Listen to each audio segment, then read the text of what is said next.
Welcome to our channel. నేను నవీన్. ప్రపంచంలో ఏ దేశము కూడా యుద్ధం వస్తే వెనకడుగు వేసే రోజులు కావివి. బికాస్ టెక్నాలజీలో వస్తున్నటువంటి ఆధునికమైనటువంటి ఆయుధాలు అవ్వచ్చు, వాళ్ళు ఫాలో అవుతున్నటువంటి రూల్స్ అవ్వచ్చు, ఏ దేశమైనా మా దేశమే గొప్పగా ఉండాలనుకోవటం. అయితే ఇక్కడే మధ్యలో ఎక్కడ యుద్ధం జరిగినా, ఎక్కడ సంక్షోభం వచ్చినా మేము ఉన్నామంటూ కూడా చేయి కలపడానికి ముందుకొస్తూ లాస్ట్కి పేలం అయిపోతున్నటువంటి చైనా.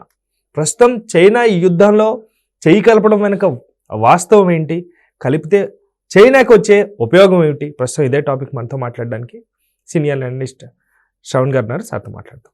సార్ నమస్తే. నమస్తే అండి. ప్రపంచంలో ఎక్కడ యుద్ధం జరిగినా, ఎక్కడ సంక్షోభం జరిగినా, ఎవరికి కష్టం వచ్చినా పిలవని పేరంటానికి పెద్ద ముత్తైదులాగా తయారయ్యే చైనా. అసలు చైనా ఎందుకు ఇట్లాంటి పనులు చేస్తుందండి? ఇక్కడ మనం ఇవన్నీ అర్థం చేసుకోవడానికి ఈ ప్రపంచము లేదా ప్రపంచ దేశాల చరిత్ర ప్రారంభము, తర్వాత దేశాల మధ్య ఆధిపత్యము, పోరు, ఇదంతా ఒక కోణంలో చూస్తూ మామూలుగా అంటే ఆది మానవుడు అభివృద్ధి క్రమంలో సంఘజీవంలో సాంప్రదాయాల నుంచి మతము, మతాల మధ్యలో నుంచి జరిగినటువంటి పరిణామ క్రమంలో జరిగినటువంటి ఆప్యాయతలు, ప్రేమలు, ద్వేషాలు, ఆధిపత్య పోరులు, ఈ రెండు అంటే మొదటి చెప్పినటువంటి దేశాల మధ్య అటువంటి యుద్ధ వాతావరణాలు, సంఘాలు, సమూహాలు లేదా ఖండాలు, సమాజాలు, ఏ పేరుతో పిలిచినా వాటి మధ్య ఆధిపత్య పోరులు, వాటి వెనకాల ఇప్పుడు చెప్తున్నటువంటిది మనందరికి తెలిసిందే. ప్రధానంగా ఉన్నటువంటి దేవుడు, ఆ దేవుడి నుంచి పుట్టినటువంటి ఇద్దరు పిల్లలే రెండు మతాలు, ఇదందరికి తెలిసింది. ఆ రెండు మతాల్లో ఒకటి క్రిస్టియన్ మతం, ఒకటి ఇస్లాం మతం అని. దాంట్లో ప్రధానంగా యూదులు. ఇక్కడి నుంచి ప్రారంభమవుతుంది మన మత రాజకీయాలు, లేదా మత సాంప్రదాయాలు, సంస్కృతి, ఈ జీవన పరిణామ క్రమాలు, ఇవన్నీ కూడా ఒక అధ్యాయంగా చేయాలన్నప్పుడు జరుగుతున్నప్పుడు. అయితే యూదుల తెగ అనేది, యూదులు అనే వాళ్ళు ప్రధానమైన వాళ్ళు. వాళ్ళ నుంచి తర్వాతనే ఈ మతాలు పుట్టుకొచ్చాయి. దానికన్నా ముందనేది ఒక కథనం. ఏ జరిగినా యూదులు చరిత్రలో ఏం జరిగింది అంటే, వాళ్ళ జన్మస్థలం నుంచి యుద్ధ నైపుణ్యం వల్ల అలా రాజ్యాన్ని కోల్పోయి వాళ్ళు యూదులు ప్రపంచవ్యాప్తంగా చెల్లాచెదరంగా వెళ్ళిపోయారు. ఇక్కడ విశిష్టమైతే మనం చెప్తామంటే, ఇక్కడ భారతీయ హిందూ ధర్మ, సనాతన ధర్మం ఏ విధంగా అయితే వేణుళ్ళకపోయి ఉండి ఎవడేం చేయలేకపోయినా, ఏమి పీకలేకపోయినా మామూలుగా వ్యవహారిక భాషలో చెప్తాము, అలాగే యూదులు కూడా తమ మతాన్ని, తమ మత విధానాల్ని వదులుకోలేదు. ప్రపంచవ్యాప్తంగా ఉన్నారు వాళ్ళు. కానీ వాళ్ళకు ఒక సమయంలో మన జన్మ భూమికి మనం ఎందుకు తిరిగి వెళ్ళకూడదు అనే ఆలోచన వచ్చి వాళ్ళు ఎక్కడో ఒక వాళ్ళకు పూర్వము మాది అని చెప్పబడిన ప్రాంతంలో ఒక ముక్కగా ఉంటూ వాళ్ళు బలమైనటువంటి ఆర్థిక శక్తిగా, క్రమశిక్షణతోటి, యుద్ధ నైపుణ్యంతో బలవంతంగా గుంపుగా తయారై కాలక్రమేపీ వాళ్ళొక దేశంగా తయారయ్యారు. దాని పేరే ఇజ్రాయిల్. ఈ భూమి మాది అనేది వాళ్ళ పూర్వీకుల భూమి మాదే, దీని మీద ఆధిపత్యం మాకు ఉండాలి. కానీ ఇక్కడ ఇప్పుడు ఉన్నటువంటి గాజా కానీ ఇట్లా పాలస్తీనా దేశాలన్నీ కూడా అవి మా భాగాలే అనేది వీళ్ళ ఉద్దేశం.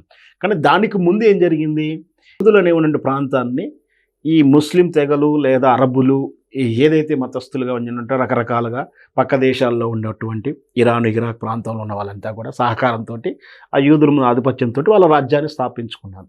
అది ఎవరు గెలిస్తే, ఎవరు బలవంతుడైతే వాందే రాజ్యం, రాజరాజ్యం కాలంలో.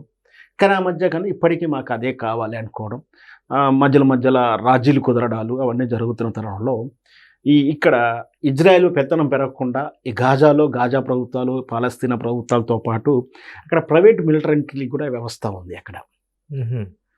ఇది పెద్ద ప్రాబ్లం. మనకు హైదరాబాద్ సంస్థానంలో ప్రభుత్వానికి, హైదరాబాద్ ప్రభుత్వం పోలీస్తో పాటు రజాకర్ల వ్యవస్థ, ప్రైవేట్ సైన్యం ఏ విధంగా ఉండేదో చాలా దేశాల్లో ఇప్పటికి కూడా ప్రైవేటు సైన్య వ్యవస్థ ఉంది. వాళ్ళు ప్రభుత్వానికి అనుకూలంగా ప్రభుత్వం కోసం పనిచేస్తుంటారు. కొన్నిసార్లు విభేదించిన ప్రభుత్వంతో యుద్ధం చేసి వాళ్ళే టెర్రరిస్ట్, మరి మనకు నక్సలైట్లు ఏ విధంగా ప్రభుత్వం పోరాడుతున్నారు. అట్లాంటి సందర్భంలో వీళ్ళ మధ్య ఆధిపత్యంతోనే ఇక్కడ ఇజ్రాయెల్ అండ్ గాజా, పాలస్తీనా యుద్ధం ప్రారంభమైంది. ఎక్కడ ఎవరు కొట్టుకున్నా నేనున్నానంటూ వస్తారు ఇద్దరు. ఎవరు? ప్రపంచ దేశాలన్నీ number 1, number 2 America and Russian. ఇప్పుడు మీరు చెప్పినట్టు మూడో దేశం చైనా. ఈ 3 దేశాలకి ఎవరు కొట్టుకుంటే వాళ్ళ తరపున వెళ్ళి ఒక దేశం ఇంకో దేశం, అంటే ఒకవైపు అమెరికా ఉంటే ఇంకోసారి రష్యా ఉంటుంది, ఇంకోవైపు ఆటోమేటిక్గా రష్యా ఇంకో వైపుకి వెళ్తాడు.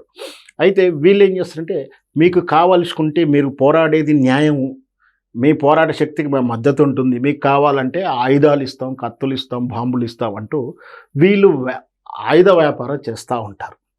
ఓకే, మీరు ఎందుకు పోరాడుతున్నారు, కొట్లాడుతున్నారు, మీ మధ్య స్నేహం కుదిరిస్తామని చెప్పి ఈ 2 దేశాలు ఎప్పటికి కూడా ఇంతవరకు చేయలే. చేస్తున్నట్టు చేసిన యాక్టింగ్ చేసి మళ్ళీ వాళ్ళు యుద్ధం చేసుకోవాలి. ఎందుకంటే వాళ్ళ యుద్ధాలు కొట్టుకుంటేనే, వాళ్ళు యుద్ధం చేస్తుంటేనే వీళ్ళు ఆయుధాలు అమ్ముడిపోతూ ఉంటాయి. వీళ్ళేంది ఆయుధాల కర్మగా ఆయుధాల మీద వ్యాపారం చేస్తూ బ్రతికేటువంటి దేశాలు, పెద్ద దేశాలు, ఆధిపత్య దేశాలు ఇవి. సో వీటి మధ్య టెక్నాలజీ పరంగా పెరుగుకుంటూ ఈ మధ్యకాలంలో ప్రపంచ దేశంతో పోటీ వచ్చింది చైనాలో ఉన్న గొప్పతనం ఏంటంటే, తక్కువ ధరకు క్వాలిటీ ఇస్తున్నామని చెప్పేసి చాలా లెస్ ఆఫ్ కరుస్తుంది. మనం చూస్తున్నాం చైనా పీస్ అనగానే ₹1,00,000 ఫోన్ కాస్త 5,000 10,000 తయారు చేసి ఇస్తాడు. సో నాణ్యత కొన్ని ఉండవని అందరికీ తెలుసు. సో ఇదే విషయాన్ని వాళ్ళు అమ్మినటువంటి వీళ్ళిద్దరు అమ్ముతున్నటువంటి ఆయుధాలతో పాటు నేను అమ్ముతా అని చెప్పి ఆయన ఆయుధాలు అమ్ముతున్నాడు. సో చీఫ్గా ఆయుధాలు ఇస్తాము, మీకు చీఫ్గా మీకు ఎయిర్పోర్ట్ నిర్మిస్తాము, మీకు చీఫ్గా ఇస్తా అని చెప్పేసి ఎవరైతే పోరాడుతున్నారో ఆ దేశాలకు ఈ చైనా కూడా అమ్మిస్తుంది. నాసి రకం అంటే ₹1,00,000 క్వాలిటీ ఉన్నదాన్ని 5,000 10,000 ఏ విధంగా సెల్ ఫోన్లు తీస్తున్నాయో, యుద్ధ విమానాలు కూడా 747 G556 747 రకరకాల యుద్ధ విమానాలు ఉన్నాయి మనకు దేశంలో. ఏ దేశం ఆ దేశం పేరు పెట్టుకున్నా అట్లాంటి యుద్ధ విమానాలని ఎవరు పోరాడుతుంటే ఆ దేశానికి తక్కువ ధరకు అమ్మేస్తారు. అప్పటిదాకా ఉన్నటువంటి ఆ దేశం ఏమవుతుందంటే, నా దగ్గర 500 100 విమానాలు ఉన్నాయిగా, రా చూసుకుందాం అని వీళ్ళు బస్తీ మీద సవాలంటారు. తీరా వాటి యుద్ధంలో పేలిస్తే తుస్సు అంటున్నాయి. మనం చైనా బాంబులు, చైనా ఫోన్లు చాలా వాటికి నో గ్యారంటీ ఉంటుంది. మీరు తీసుకెళ్ళండి సార్, పని చేస్తే పని చేసింది, లేకపోతే లేదు, నో వాపస్, నో రిటర్న్స్. మనం ఏ విధంగా డైలీ లైఫ్లో చూస్తున్నామో ఎలక్ట్రానిక్ అండ్ ఎలక్ట్రికల్ ఈ బ్లాస్టింగ్ మెటీరియల్ కూడా కొన్ని ఉంటాయి, దీపావళి టపాసులు అట్లాంటివి కూడా చైనా పీసులు కొనంతవరకే. మీకు 10 కొనుక్కోండి, 4 పని చేస్తే 6 ఫెయిల్ అవుతుండొచ్చు. అలాగే యుద్ధ విమానాలు కూడా చివరికి ఆ యుద్ధ విమానం నాణ్యతా లోపంతో ఇస్తే, నిన్న మన దేశం భారతదేశం పాకిస్తాన్తో జరిగినటువంటి ఆపరేషన్ సింధూర్లో జరిగినటువంటి ఆ ఆపరేషన్ సింధూరు చైనా యుద్ధ విమానాన్ని నమ్ముకొని బస్తీ మీద సవాలని పాకిస్తాన్ దెబ్బకొట్టి సవాలు విసిరితే తుస్సు అన్నది. అలాగే ఈరోజు నిన్న మన జరిగిన ఇరాన్ మీద దాడిలో కూడా ఇరాన్ దగ్గర కూడా చైనా ఉన్నాయి. వీళ్ళేం చేసుకున్నారంటే, చైనా అత్యధికంగా అమెరికా దీటుగా నా దగ్గర వ్యవస్థ ఉంది, అమెరికా ఏం చేయలేదు అనుకుంది. కానీ చైనా విమానాలు, చైనా రాడార్ వ్యవస్థ అంతా కూడా వీక్గా ఉండడం బట్టే ఆ రాడార్ వ్యవస్థకు దొరకకుండా, ఏదైతే రాడార్ వ్యవస్థకు దొరకకుండా ఆ విమానాలు రావడం, వచ్చి బాంబేసిపోవడం, లేదా నిన్న వెనుజులా చూసాం, ఏకంగా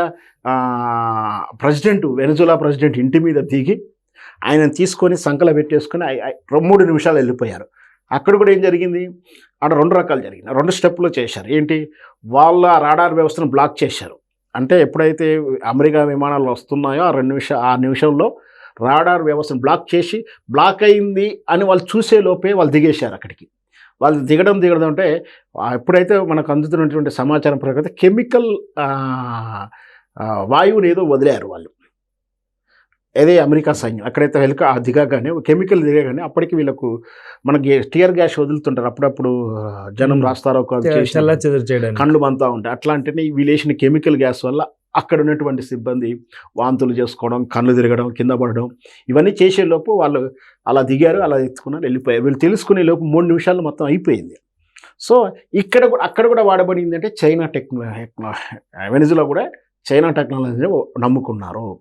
అంటే ఇక్కడ ఇప్పుడు అనుమానం వస్తుందంటే, ఇరాన్ మీద కానీ, పాకిస్తాన్ మీద కానీ, వెనిజులా మీద కానీ ఇవన్నీ కూడా చైనా నాసీ రకం అమ్మిందా, లేదా కావాలని అమెరికాతో కలిసి నాసీ రకం కుట్రలో భాగంగా చేసిందనేది ఇప్పుడు ఆరోపణలు వస్తున్నాయి.